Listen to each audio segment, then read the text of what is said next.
ایا ای پنجکینتم با گلی بسیار زیبایی، برودی ظرفیشانی پاک و گوهربار زیبایی. سرزم و قینرت دلهای ما را در خروش آرد، به شعر رودکی و دفتری اشعار زیبایی. با درود و پیامی پر از مهر، پر از محبت سلام عرض می داریم حضور هر یک شما تماشابینان عزیز و عزتمند تلویزیون سیمای شهر پنجکند. از آن شاد و ممنونیم که باز توسط برنامه تبریکاتی و موسیقی زادروز مبارک ما را همراهی میکنید. در این سنه آن نفرانی که جشن زادروز دارند و یا دیگر سنه های فرح بخش حیاتی را جشن میگیرند صمیمانه تبریک و شاد باش میگویم. زادروز شما بوی بهار آورده، پیغام و فرح به دوستان آورده. با چنین پیغام و فرح و شادی چی خوش است که امروز در این سنه برادران شاه جهان و شاکر جان جشن مولود دارند. شاه جهان و شاکر جان شما را تبریک و تهنیت میگویند پدرتان امید جان، مادرتان فیروزه، بیبیتان مغفرت، بابایتان علی جان و کل پیوندان و نزدیکان، خویش و تباران، اهل خانواده صمیمانه تبریک گفته برایتان از درگاه خداوند عمری دراز، تنی صحت و تمام خوشی‌های عالم را آرزو نموده چنین میگویند. شاه جهان و شاکر جان هر کی باشی آدمی ارزنده باش، گل برین با چهره پرخنده باش. هر کی گیرد نامی نیکت بر زبان، بخت شو اقبال شو پاینده باش. زادروز مبارک باشد. شاه جهان و شاکر جان مولودی نکوی عمر بادا تبریک، این یک زی هزاری عمر بادا تبریک. در اوج و برار بخت و طالع تو باد، این اوج و برار عمر بادا تبریک. زادروز نکوی مبارک باشد، مدام شاد و خرسند و نامبرداری والدین بگردی.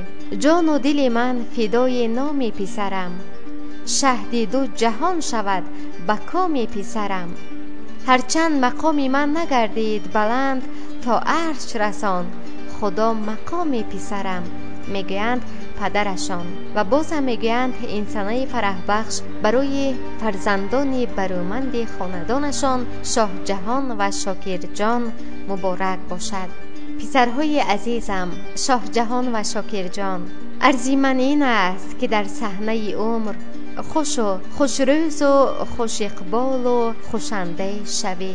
پسرم نسخه دل و جانم، آرزویم امیدم ارمانم، پا به پا می برمت سوی حیات تا که باشی عصای دستانم. زادروزی نکوی مبارک باشد که همیشه نامبردار پدرت باشی.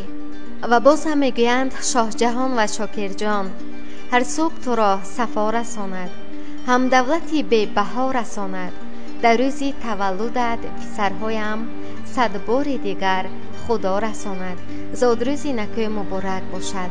فرزندان دلبندم شاه جهان و شاکر جان، فرود یک فرشته، آغاز یک معراج و شروع یک زندگی این روزی تولد است. پس سنه فرح بخش روزی تولد مبارک.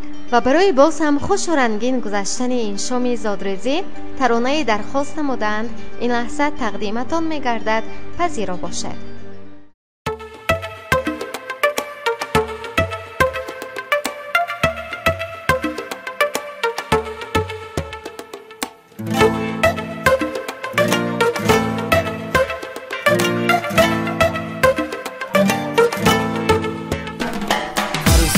دل بندم جان و جگر بندم، فرزند دل بندم جان و جگر بندم.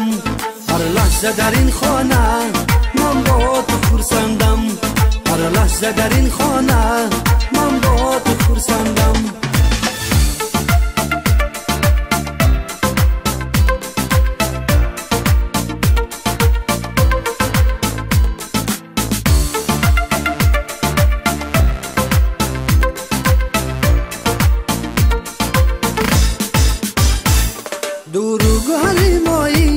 شمس و قمری مایی، هم تاج سری مایی، فرزند دل بندم.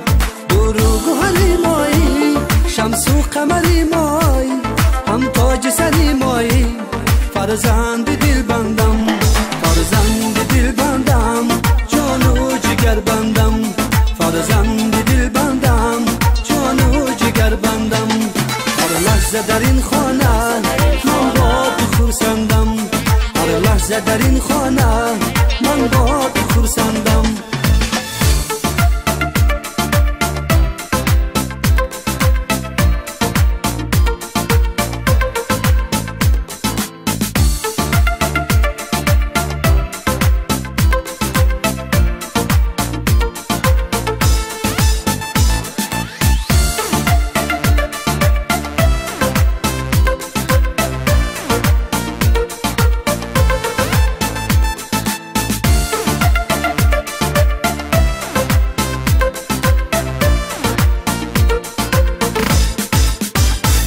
جانی پدر و مادر از ما و تو باناتر در زندگی بخت آور فرزند دل بندم جانی پدر و مادر از ما و تو باناتر در زندگی بخت آور فرزند دل بندم فرزند دل بندم جان و جگر بندم فرزند دل بندم جان و جگر بندم هر لحظه در این خانه من با تو خرسندم هر لحظه در این خانه من با تو خرسندم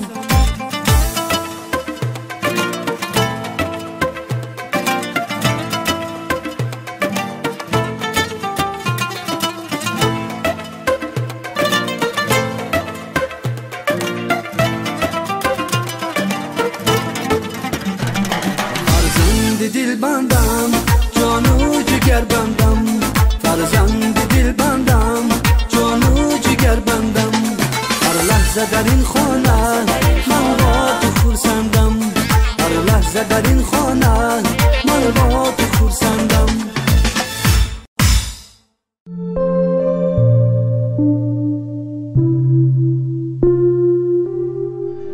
تمنا میکنیم با قلب سرشار شما را باد عمری خوش مددگار.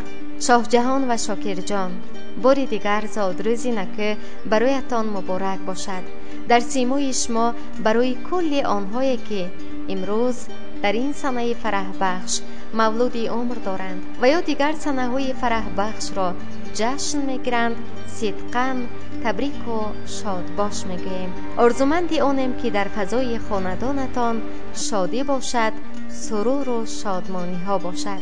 میدانید بزرگ فرموده است: پسرم، فرزند عزیزم، تعلیم مرا فراموش نکن و بگذار دل تو احکام مرا محفوظ دارد، زیرا که در روزی ایام و سالهای حیات و آسایشتگی را برای تو افزون خواهند کرد. بگذار احسان و راستی تو را ترک نکند، آنها را بر گردن خود ببند و بر لوح دل خود بنویس و در نظر خدا و آدمان توجه و شناسایی نیک پیدا خواهی کرد. انسان باش، همین را بدان که در نظر خودت خیرتمند نباش، از خداوند بترس و از بدی دور شو. این برای ناف تو عافیت و برای استخوان‌های تو الیک خواهد شد. فرزند عزیزم، هر پندی که من برای تو میدهم فراموش نکن، میگویند بزرگان و پدران عزیز و مهربان. پس امیدواریم که این گفته ها را شما نیز برای خودتان میپذیرید و در زندگی راه خود را در میابید. بینندگان عزیز و ارجمند ما، در همین جا میرسیم به فرجام برنامه. باری دیگر همه صاحب جشن ها را شاد باش میگوییم. آرزو میکنیم که مدام شاد باشد، خرسند باشد، سعادتمند باشد. این زمین را کمی زیباتر، کمی انسانتر، کمی دوست داشتنی تر و کمی خوشبوتر بجا بگذارد برای آن مهمان های ناشناسی که پس از ما و شما می آیند. پس همیشه لبخند بزنید، چون سزاوار عشق و شادی هستید. هر جا که هستید سهم امروزتان یک بغل خوشبختی، عشق، مهر، محبت و آرامش باشد. باری دیگر زادروز نکو بروی همه صاحب جشن ها مبارک باشد. بینندگان عزیز، در همین جا می رسیم به پایان برنامه. با شما بودیم راوی برنامه دلافروز حفیظ، تنظیمگر خیام جورایف. سلامت و موفق باشد.